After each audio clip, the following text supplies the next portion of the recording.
much. Hello, Charlotte.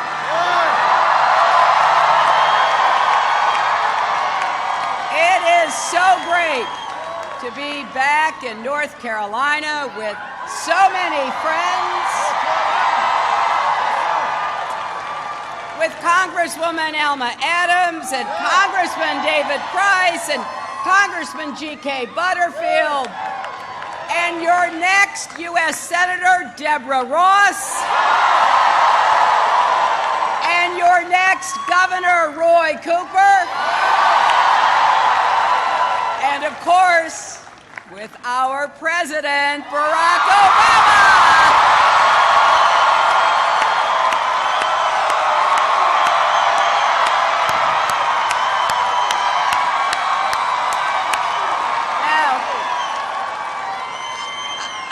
I feel very privileged because I've known the President in many roles, as a colleague in the Senate, as an opponent in a hard-fought primary, and the President I was so proud to serve as Secretary of State.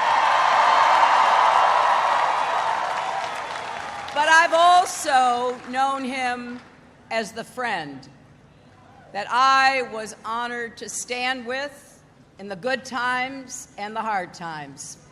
Someone who has never forgotten where he came from. And Donald, if you're out there tweeting, it's Hawaii.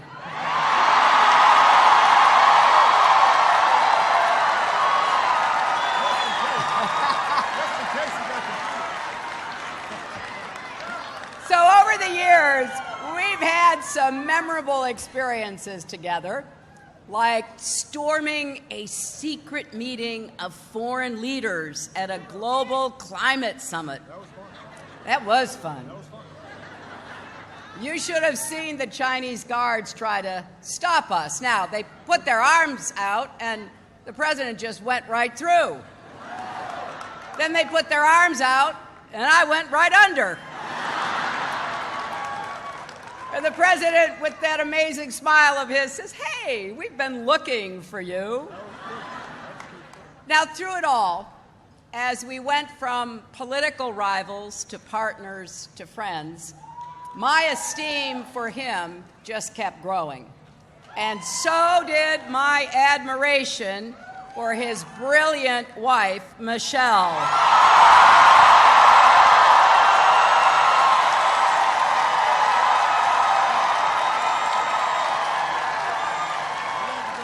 And those two amazing daughters that they have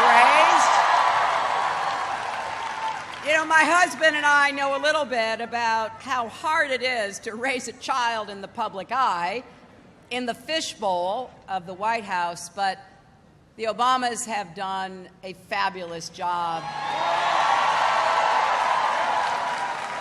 Malia, who just graduated from high school and celebrated her 18th birthday yesterday.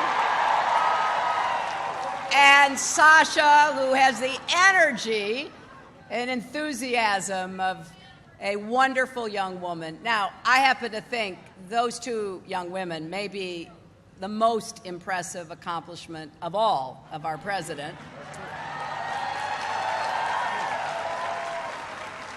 And it's one of the many reasons why it means so much to me personally to have the president's support in this campaign. After all, he knows a thing or two about winning elections. Take it from me.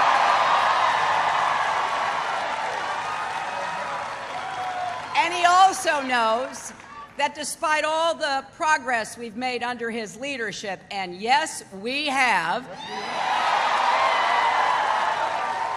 we still have a lot of work to do. President Obama's job, one that he did not ask for but was handed to him, was to save us from a second Great Depression, and that is exactly what he did. Actually, I don't think he gets the credit he deserves for saving our economy. We've added 14 million private sector jobs. The auto industry just had its best year ever. 20 million people now have health care. Clean energy production has soared. I could go on and on, but you get the idea. That is what leadership looks like. So our next president has a different job to do, building on the progress that President Obama has made. We have to continue to take on deep structural challenges that existed long before the Great Recession. We see it here in North Carolina and across the country. Inequality is too high, wages are too low, and it's just too hard to get ahead. We need an economy that works for everyone, not just those at the top.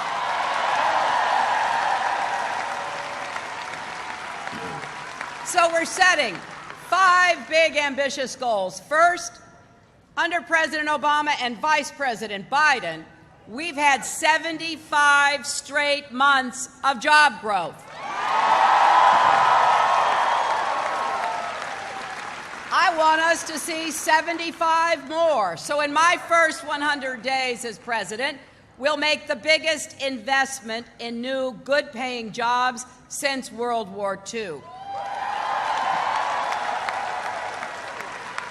And when I say good-paying jobs, I mean exactly that. Donald Trump thinks wages are too high. He actually stood on the debate stage and said that. And he wants to get rid of the federal minimum wage altogether.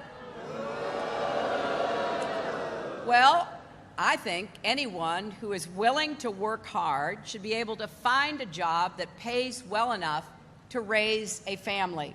So we're going to increase the federal minimum wage and give the middle class a raise. That's good for our families, good for our economy, and boy, is it good for our country. Now, second, we're going to make college debt-free for all.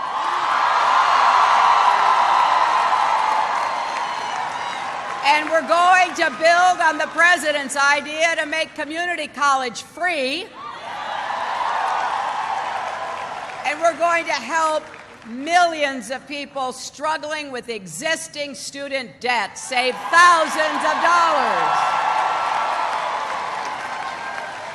Third, we're going to rewrite the rules and crack down on companies that ship jobs overseas and profits to go with them. Let's reward the companies that share profits with their employees instead. And we're going to defend and strengthen the tough reforms President Obama put in place on the financial industry, not tear them up like Donald Trump says he'll do. We need to make sure that Wall Street can never wreck Main Street again. Fourth, we're going to make sure that Wall Street corporations and the super rich pay their fair share of taxes. It is just plain wrong that a millionaire can pay a lower tax rate than their secretaries, and we're going to stop it. And oh, by the way, we're going to keep asking to see Donald Trump's tax returns.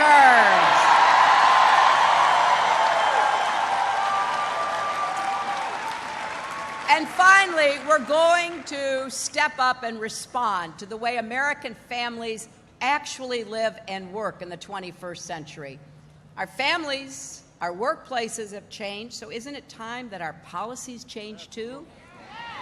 Now, Donald Trump can accuse me of playing the woman card all he wants, but if fighting for equal pay and affordable child care and paid family leave is playing the woman card, then deal me in.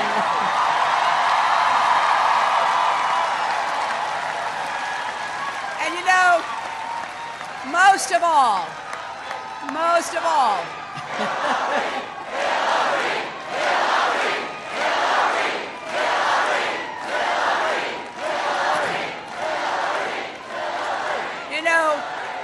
most of all, though, we're going to build on the vision for America that President Obama has always championed. A vision for a future where we do great things together, not as red states and blue states, but as the United States.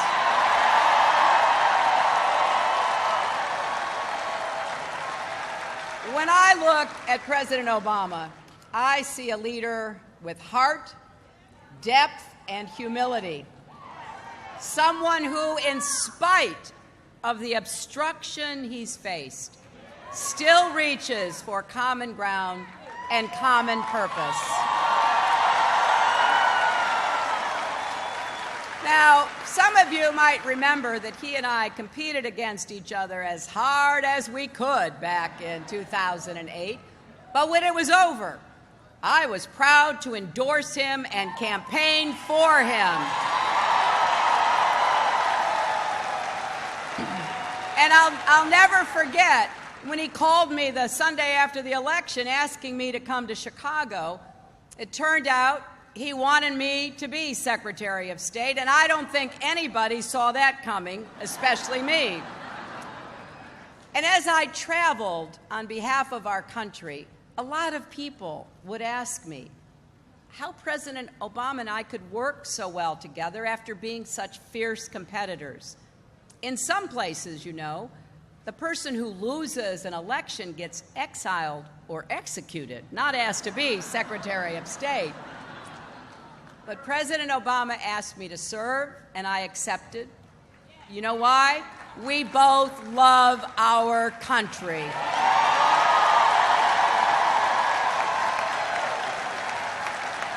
That is how democracy is supposed to work. We just celebrated 240 years of our independence. In America, we put common interest before self-interest. We stand together because we know we are stronger together. That is the kind of president Barack Obama has been. He's made difficult, even unpopular decisions for the good of our country. I have sat with him in the Situation Room and seen him make the hardest choices a president faces. He does it with steady, principled leadership. He's a statesman, leading not just our country, but the entire world. It was his vision. It was his vision and diplomacy that secured a historic global agreement on climate change, put a lid on Iran's nuclear program, opened up Cuba, and rallied the world to curb the spread of nuclear weapons.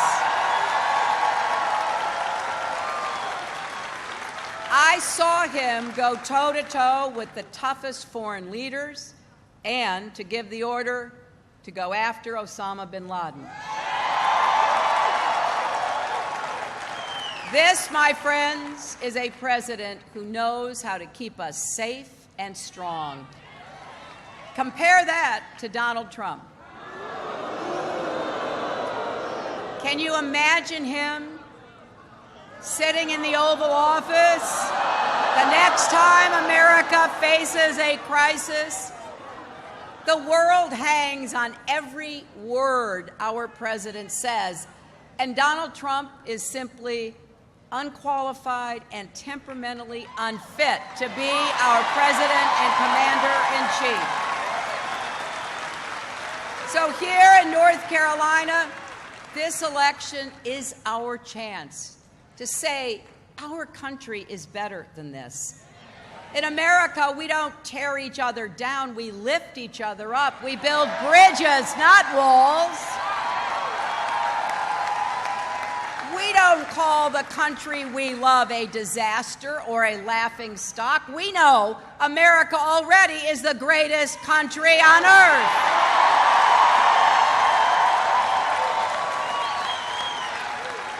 Just think about those early patriots who met in Philadelphia that hot summer of 1776. They knew we would all rise or fall together. Now, nobody who looked like Barack Obama or me would have been included back then, but we're here today because the story of America is the story of hard-fought, hard-won progress.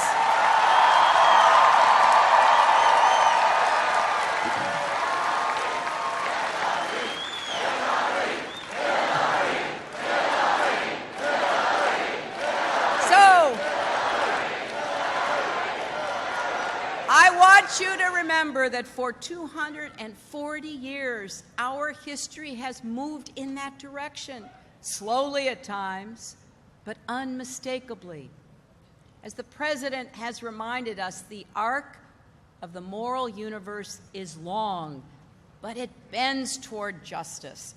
So if you believe, along with me and with the President, that our best days as a nation are still ahead of us, please join this campaign. Take out your phone right now. Take out your phone and text JOIN to 47246 or go to HillaryClinton.com. We are hiring organizers right here in North Carolina. We're going to fight for every vote in this state, and with your help, we're going to win it. So I don't know about you, but we are fired up and ready to go, ready to win this election. Please join me in welcoming the President.